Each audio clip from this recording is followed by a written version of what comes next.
Buenos días, Presidenta. Romina Gándara de Sin Embargo. Hace unos días publicamos en Sin Embargo una investigación donde damos a conocer que la magistrada Magda Zulema Mosri ha cargado viajes a México y al extranjero, viáticos, y hasta en una sola ida pagamos más de 800 pesos por una sola visita al Starbucks. Nos hemos concentrado en ella en esta ocasión, pero pues esto podría tratarse de algo más extendido en el Tribunal Federal de Justicia Administrativa. Y preguntarle qué planes tiene su gobierno para ese brazo del poder que depende del Ejecutivo y que quedó fuera de la reforma judicial. Por lo pronto, hay muchas vacantes en el Tribunal de Justicia Administrativa, Federal de Justicia Administrativa. En noviembre, si mal no recuerdo, cambia también el presidente y vamos a enviar muy pronto ya nuestras propuestas al Senado de la República de personas pues honestas, con trayectoria, que puedan atender esta situación. Y por otro lado, pues los auditores, que tienen que nombrarlos también el Congreso para poder revisar pues qué tipo de gastos se están haciendo. Hasta el momento no tenemos pensado enviar una reforma profunda hasta no terminar, digamos, la parte bueno, obviamente que se cierre todo lo que tiene que ver con el Poder Judicial. La reforma que se aprobó el año pasado, este año que fueron las elecciones, todavía falta la aprobación de las leyes y que entre en operación. Algunos temas importantes de fiscalías que estamos revisando, del propio sistema penal acusatorio, y en todo caso ya después entraríamos a los otros tribunales, que aquí se ha mencionado mucho el agrario por uno de sus compañeros y también el administrativo, pero por lo pronto pues enviar los perfiles de quienes consideramos que son personas honestas y que tienen experiencia para poder pues atender la sala superior principalmente, pero también muchas de las magistraturas que están vacantes. ¿Podría adelantarnos algo sobre estos perfiles? Ya en estos días. Muy bien, Presidenta. Y sobre Salinas Pliego, Presidenta. Por cierto que ratificamos, enviamos al Senado en el caso de la comisión, ¿se llama comisión antimonopolio o comisión se llama? Bueno, del antimonopolio que sustituye a COFECE. Ratificamos a Andrea Marván, que consideramos como presidenta, la enviamos al Senado. Consideramos que ha hecho un muy buen trabajo, es una joven muy reconocida nacional e internacionalmente, y tomé la decisión de enviarla nuevamente, ratificar su nombramiento. Muy bien, pues vamos a esperar al Senado. Comisión Nacional Antimonopolio. Muy bien, Presidenta. Sobre Salinas Pliego, preguntarle si el gobierno se siente firme respecto a este caso, porque si es así, el gobierno, y si pues el gobierno gana en los siguientes meses toda esta serie de litigios, amparos, pues va a necesitar un plan para que las empresas se mantengan operando, porque tienen pues carteras de clientes, acreedores, deudas pendientes con otros privados y son parte de un sistema, por ejemplo, del bancario, pero pues al mismo tiempo el gobierno de ganar pues va a tener que cobrarle estos 74,000 millones de pesos. ¿Existe ya un plan, este plan, y qué contempla? Bueno, este empresario tiene 9 casos en la Corte. Esos casos, como mencionó aquí la Procuradora Fiscal, tienen un monto de alrededor de 48,000 millones de pesos. Como lo mencionamos, si él antes de llegar a la resolución de la Corte decide pagar, puede tener los descuentos que están establecidos en el Código Financiero de multas y algunas otras características que están establecidas dentro del marco legal. 3 de esos juicios ya tienen asignado al ministro que va a hacer la ponencia. Los otros todavía no tienen casos.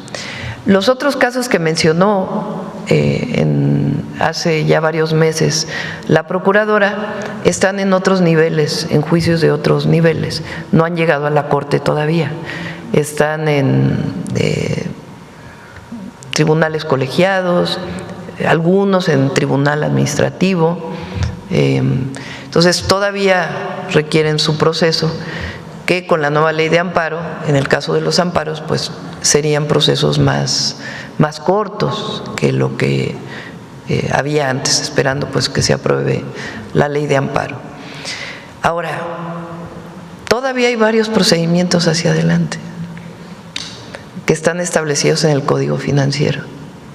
Una vez incluso que la Corte determine, ustedes pueden hacer pues una revisión del Código Financiero que están revisando pues la Secretaría de Hacienda.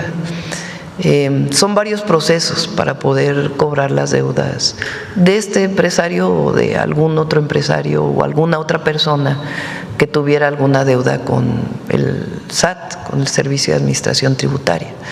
Entonces no es de un día a otro, sino que también es un proceso que se lleva, que ya si gustan en otro momento podríamos presentar aquí en la mañanera.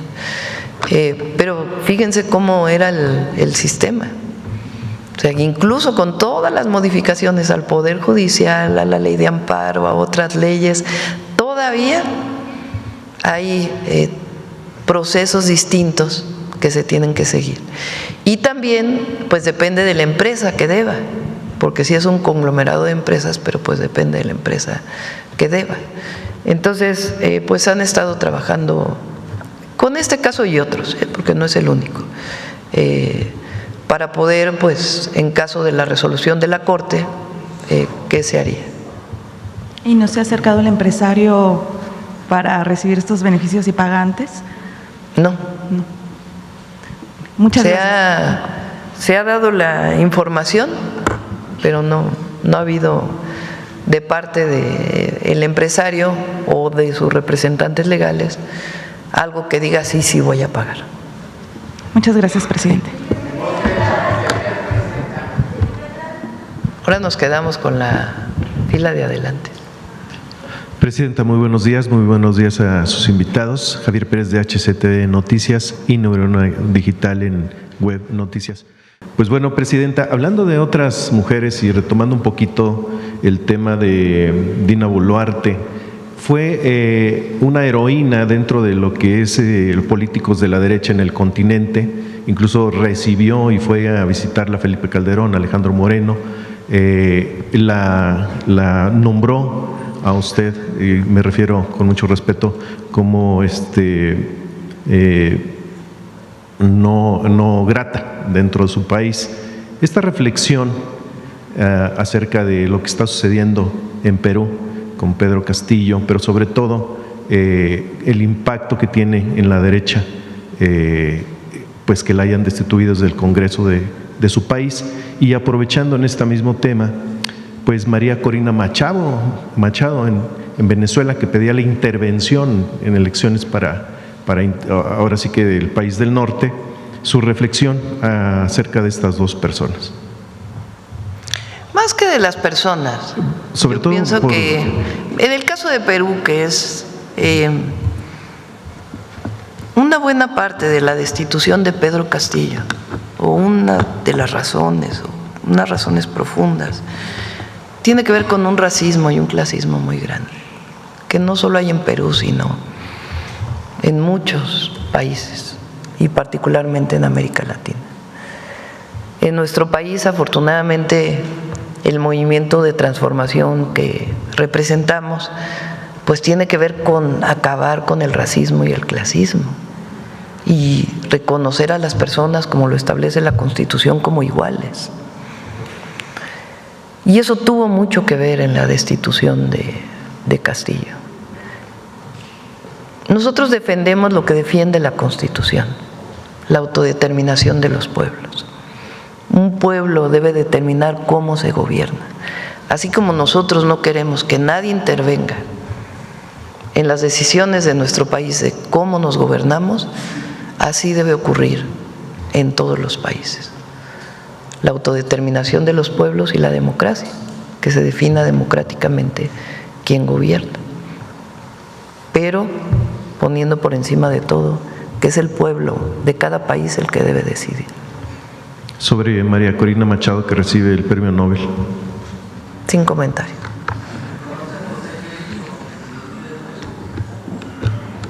Vamos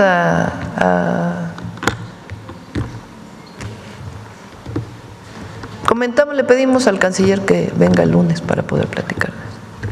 ¿Por qué fue que no se reconoció a la presidenta que hoy está destituida? ¿Y por qué en el marco de nuestra Constitución y de la política exterior se reconoce no a un presidente? Presidenta, me lleva a la siguiente pregunta. Más de 40 años en el Tribunal Superior de Justicia de la Ciudad de México, ahora con cambios en nuestro país, donde ustedes… Ya me imagino lo que van a decir, de lo que sin comentarios, ya están ahorita escribiendo, ¿no?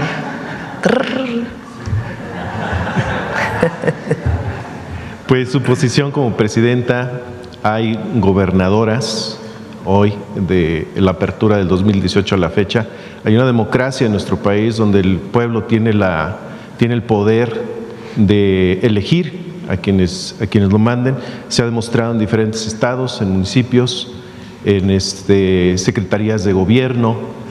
Y me lleva a lo siguiente, Presidenta, en el Tribunal Superior de Justicia de la Nación, de la Ciudad de México, hace más de 40 años, o 40 años para ser exacto, donde no hay una mujer que esté al frente de la presidencia de este tribunal, que es el más importante, o era el más importante y con mayor peso en lo que es la Procuración de Justicia en prácticamente todo el continente.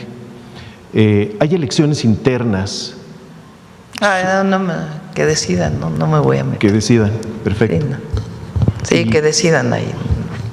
Y por último… No sé, porque en el caso nacional queda como presidenta o presidente de la Corte quien más votos tenga, ¿no? Pero no sé, en este caso de la ciudad, cuál sea la interpretación, pero lo revisamos.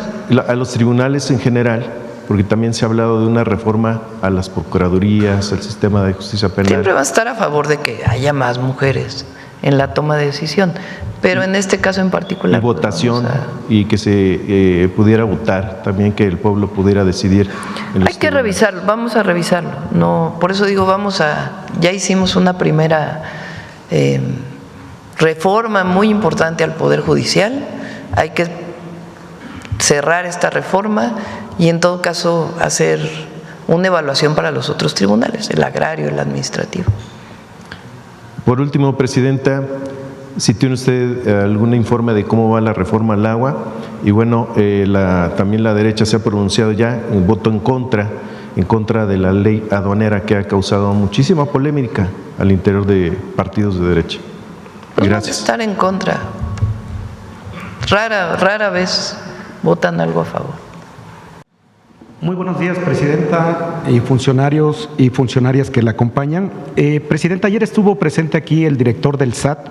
No sé si le informó de este caso de Grupo Orlegui, que es dueño del Club Santos Laguna, el empresario Alejandro Irarrágorri Gutiérrez, fue pues prácticamente defendido por un juez de control adscrito al Centro de Justicia Penal Federal en el estado de Coahuila, que dijo que no lo va a vincular a proceso penal promovido por la Fiscalía General de la República a instancias del SAT.